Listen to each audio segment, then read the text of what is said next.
Selamat sore Bapak dan Ibu yang dikasihi Tuhan. Kita bertemu lagi dalam kebaktian rumah tangga online. Sebelum kita memulai kebaktian ini, mari kita masuk dalam saat teduh. Saat teduh kita mulai.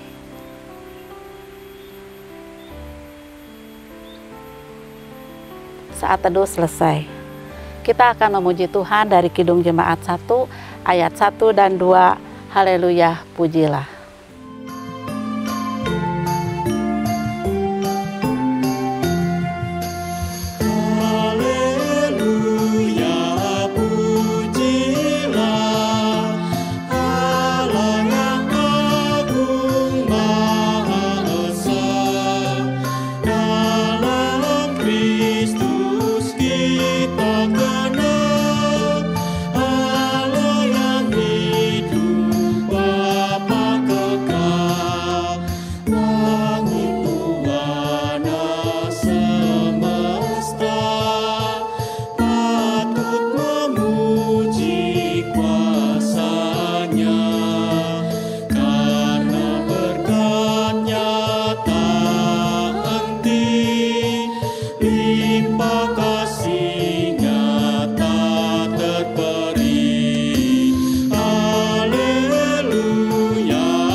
Mari kita berdoa. Bapa yang penuh kasih, kembali kami menghadap hadirat-Mu Tuhan. Kami bersyukur dan berterima kasih untuk segala berkat dan penyertaan-Mu sepanjang hidup kami. Kami berterima kasih untuk sukacita, kebahagiaan, dan kesehatan yang Engkau berikan. Terlebih saat ini Tuhan, Engkau memberkati kami, di mana kami sebentar akan mendengarkan sebagian daripada firman-Mu. Engkau berkati Pendeta Lydia dalam membawakan firman-Mu. Biarlah Tuhan, apa yang kami dengar dapat menjadi kekuatan bagi kami semua. Tuhan, kami serahkan kebaktian ini dari awal hingga akhirnya. Terima kasih Bapa, doa ini kami persembahkan hanya di dalam nama Tuhan Yesus Kristus. Amin. Bapak dan Ibu, sebelum kita mendengarkan firman Tuhan yang akan disampaikan oleh Pendeta Lydia Hanafiah, mari kita memuji Tuhan melalui lagu Firman-Mu Pelita Bagi Kakiku.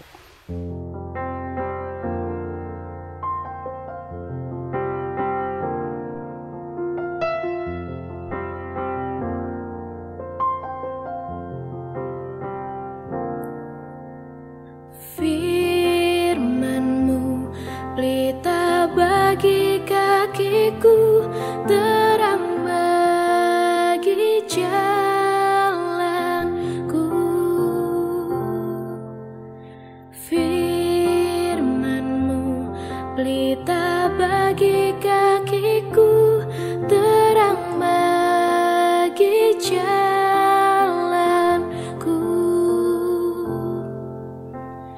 Waktu ku bimbang dan hilang jalanku, tetaplah Kau di sisiku,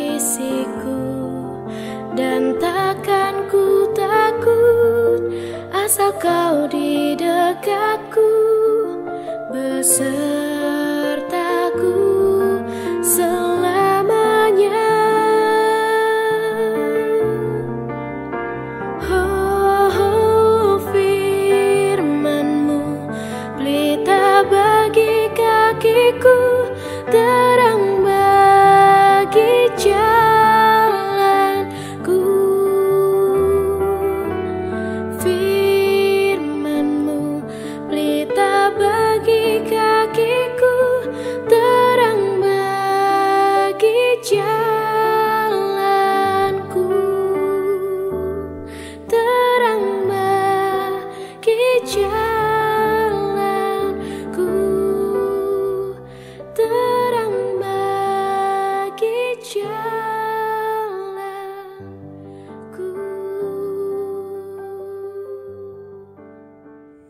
Shalom jemaat terkasih, tiba saatnya kita akan mendengarkan firman Tuhan.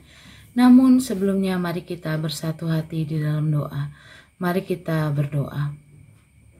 Syukur padamu ya Allah untuk setiap kesempatan yang boleh Tuhan berikan kepada kami. Terlebih kesempatan pada saat ini, kami semua dapat melaksanakan kebaktian rumah tangga secara virtual.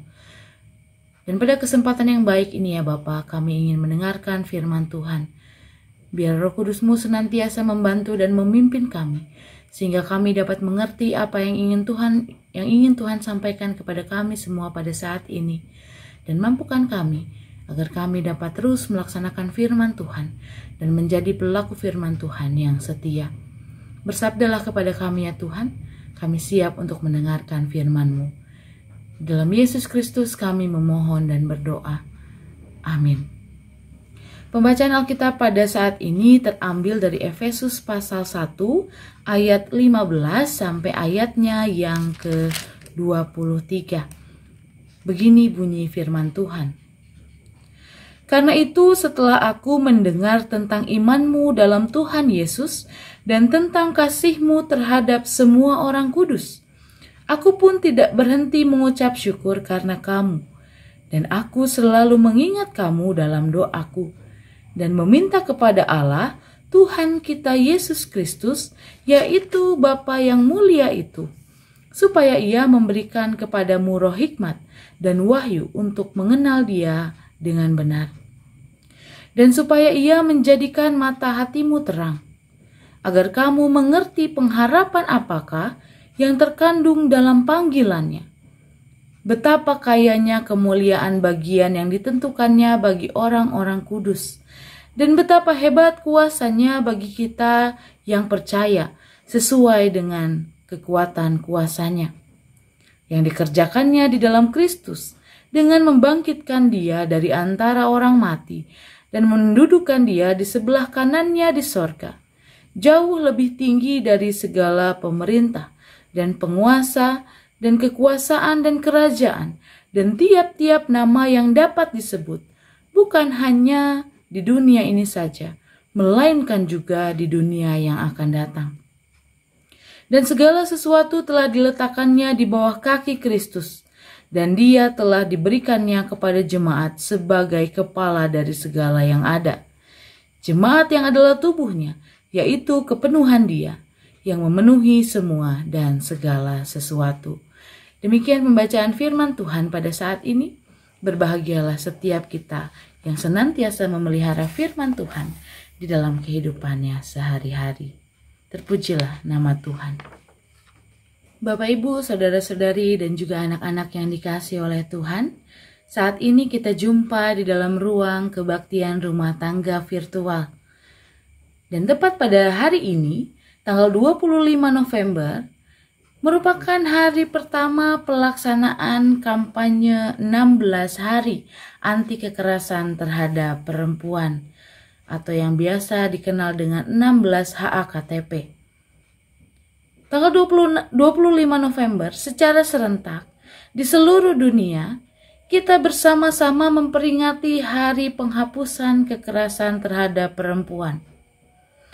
Tanggal ini secara khusus memang dipilih sebagai bentuk penghormatan atas meninggalnya Mirabal bersaudara, yang dimana mereka meninggal pada tanggal 25 November 1960 akibat pembunuhan yang dilakukan oleh penguasa diktator di Republik Dominika.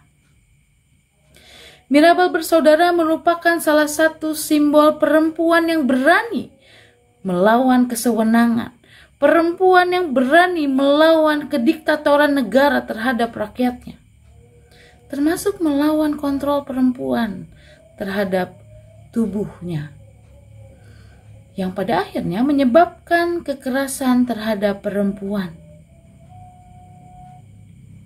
Maka dari itu, PBB menetapkan tanggal 25 November ini sebagai Hari Anti Kekerasan Terhadap Perempuan.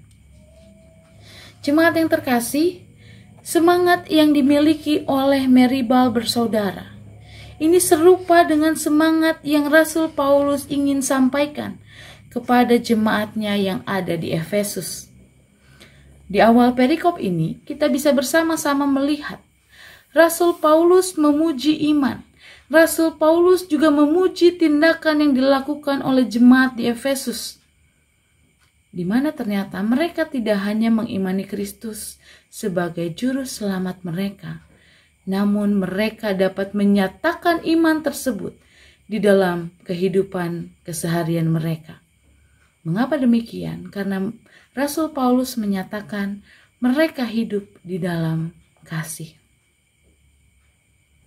Bahkan di dalam ayat selanjutnya Rasul Paulus menyatakan di dalam doanya ia meminta agar jemaat di Efesus semakin mengenal Kristus dengan benar.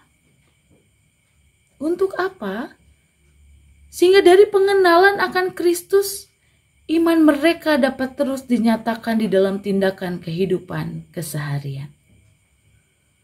Nah, jika kita perhatikan, hal ini sama seperti pengertian gereja.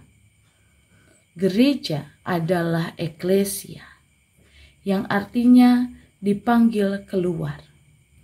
Orang-orang percaya yang telah dibaptis, yang telah dihisapkan ke dalam persekutuan umat Allah, maka ia dipanggil keluar dari kegelapan untuk masuk ke dalam terang Kristus. Arti dari gereja, eklesia, ini ingin menunjukkan kepada kita semua bahwa ketika seseorang menjadi percaya kepada Kristus, maka harus ada perubahan yang terjadi di dalam dirinya. Harus ada perubahan yang baik. Dan salah satu buktinya adalah dengan cara mengenal Kristus. Ketika kita mengenal Kristus dengan baik, maka pengenalan akan Kristus itu akan kita nyatakan di dalam tindakan kehidupan kita sehari-hari. Hari Minggu yang lalu kita bersama-sama juga merayakan Minggu Kristus Raja, di mana Minggu Kristus Raja ini adalah minggu terakhir di dalam kalender liturgi sebelum kita masuk pada Minggu Advent yang pertama. Dan pernyataan ini juga disampaikan oleh Rasul Paulus kepada jemaatnya yang ada di Efesus. Rasul Paulus menyampaikan kepada jemaatnya yang ada di Efesus bahwa Kristus adalah Raja di atas segala raja, bahwa Kristuslah yang memiliki kekuasaan tertinggi di muka bumi ini. Nah, di dalam pemaknaan Minggu Kristus Raja ini, kekristenan diingatkan kembali. Kita disadarkan kembali bahwa konsep raja yang sering digambarkan di dalam dunia itu berbeda dengan konsep raja yang dibawa oleh Yesus Kristus.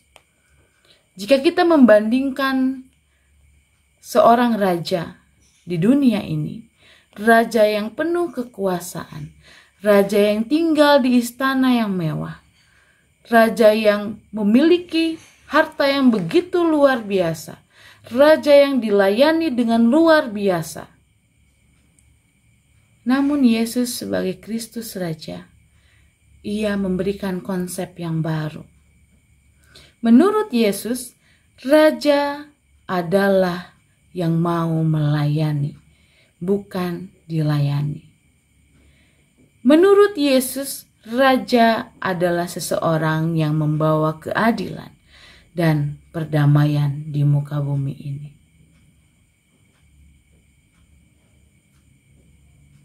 Semangat mengumandangkan Kristus Raja dapat kita hayati di dalam kehidupan kita.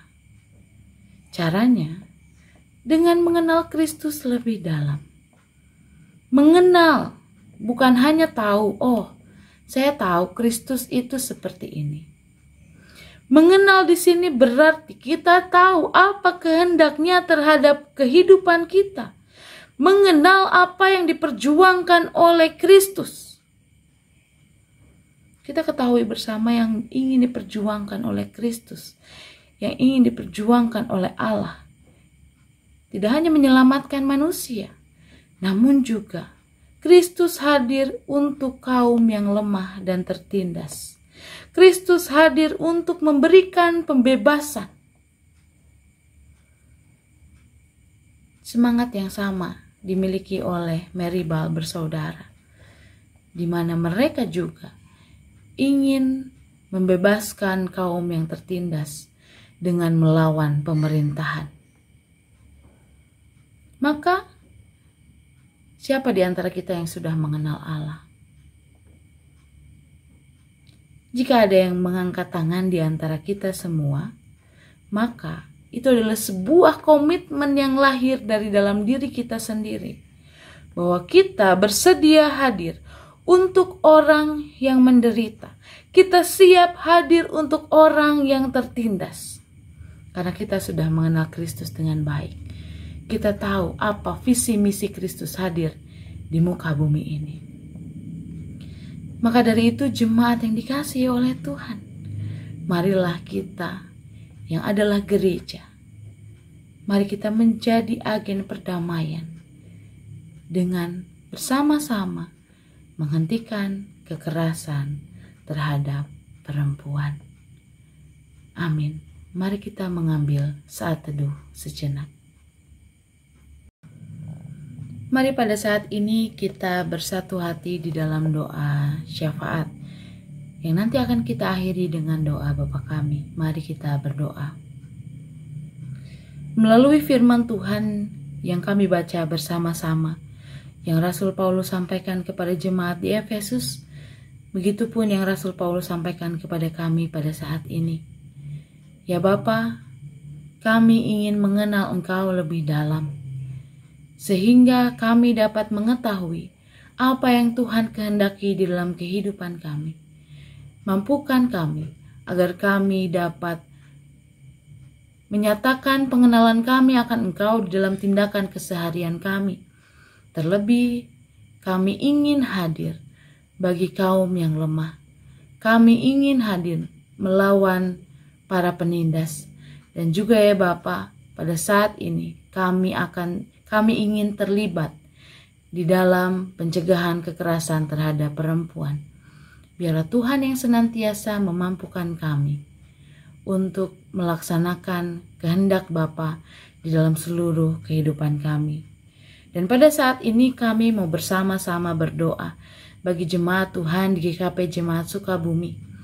Biarlah Tuhan senantiasa memberkati persekutuan kami. Mampukan kami agar kami dapat senantiasa menciptakan persekutuan yang hidup, persekutuan yang dapat saling membangun satu sama lain. Dan juga kami mau berdoa bagi pendeta dan para penatua dan juga para pelayan-Mu di GKP Jemaat Sukabumi. Biarlah Engkau senantiasa memberkati setiap pelayanan yang mereka lakukan. Dan juga ya Bapa, pada saat ini kami mau berdoa bagi kehidupan pribadi kami masing-masing. Biarlah Tuhan senantiasa memberkati setiap pekerjaan yang kami lakukan. Biarlah Tuhan juga dapat senantiasa melindungi dan memberikan kesehatan kepada kami semua. Mampukan kami ya Bapa, agar kami dapat terus bersyukur untuk setiap kehidupan dan kesempatan yang Tuhan berikan kepada kami. Dan pada saat ini juga ya Bapa, kami mau berdoa bagi jemaat Tuhan di tempat ini yang sedang mengalami pergumulan karena sakit penyakit yang ada di dalam tubuhnya, yang pada saat ini tidak dapat kami sebutkan satu persatu. Biarlah Tuhan yang senantiasa memberikan kesembuhan kepada mereka.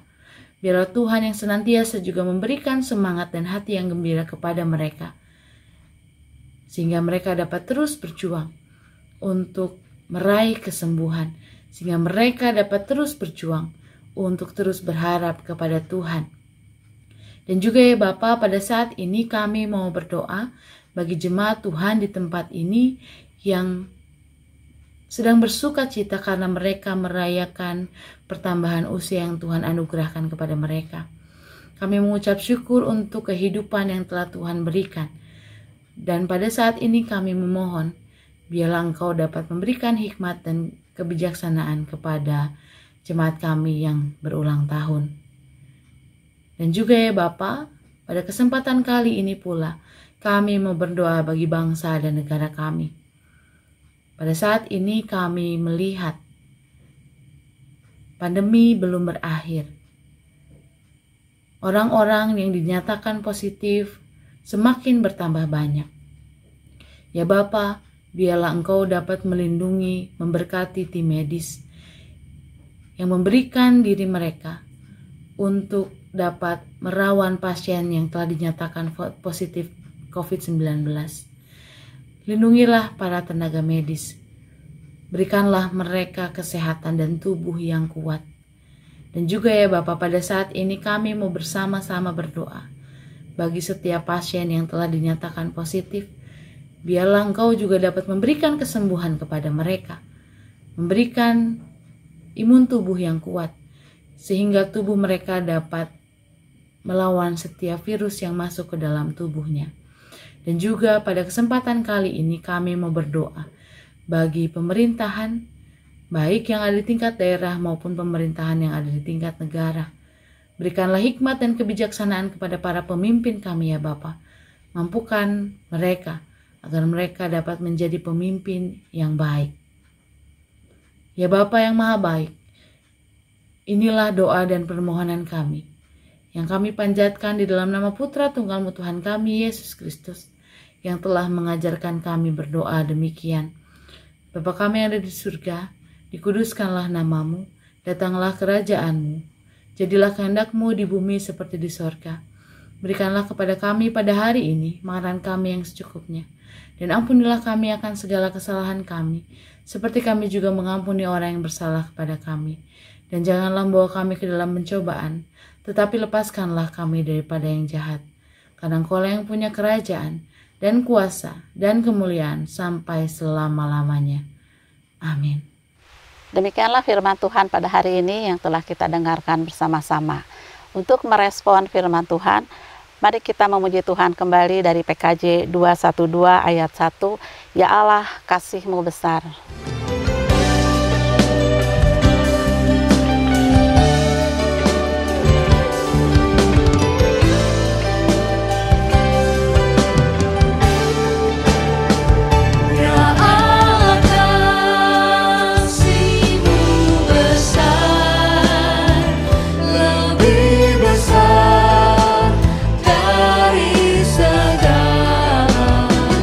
Tiada terduga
Jemaat terkasih, lakukanlah firman Tuhan di dalam kehidupan kita sehari-hari.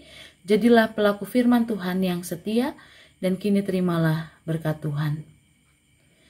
Kasih karunia dari Allah Bapa dan damai sejahtera dari Tuhan kita Yesus Kristus dalam persekutuan dengan Roh Kudus menyertai kita semua sekarang dan selama-lamanya. Amin. Ibadah telah selesai. Bapak dan Ibu silahkan melanjutkan kembali aktivitas dan tetap menjaga kesehatan sesuai dengan anjuran pemerintah. Salam sehat untuk kita semua.